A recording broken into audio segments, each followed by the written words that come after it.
Good morning, Geek Week 7. It's Friday, and I have more fanfiction for you. This week I decided to continue the Temple Run fanfiction that I shared with you 2 weeks ago. If you don't remember that fanfiction, I'll link it down below so you can watch that first. But let's just get into it. In that moment, I didn't think to stick around and examine these creatures, nor did I attempt to identify the source of the voice.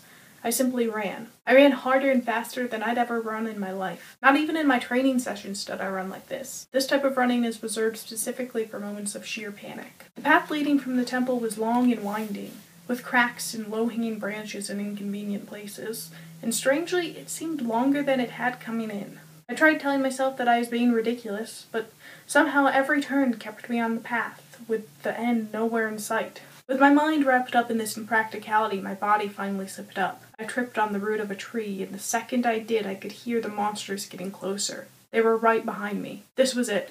I couldn't afford another mistake. I couldn't look back. I could only run. Left, right, duck, jump, over and over again until I heard them back off a little. Then, right in front of me, I saw a gap in the path. It wasn't the first, but it was certainly the largest. As I approached it, I took a deep breath, waited till I was at the very edge, and then leaped. For a moment I felt sure that I'd made it, but instead I sank deep into the murky water, not without clipping the stone-cold edge of the pathway first.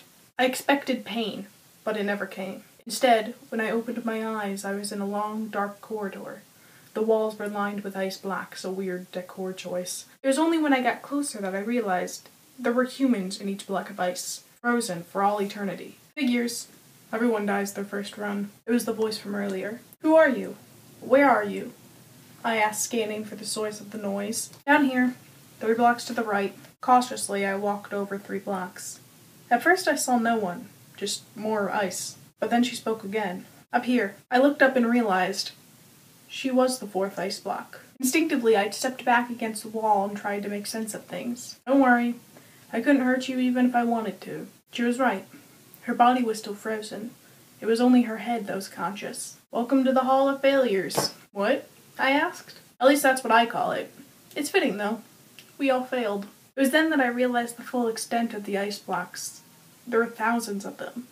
But she was the only one that was conscious. Why aren't you like the others? The last guy who ran, she gestured to the structure at her right, ran far enough to unfreeze me, but only part of me. Then he failed.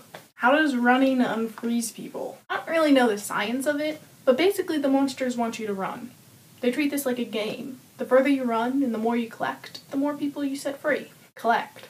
Collect what? This was all becoming too much for me. Coins. They rig the path so if you touch a coin with any part of your body, it's yours. See?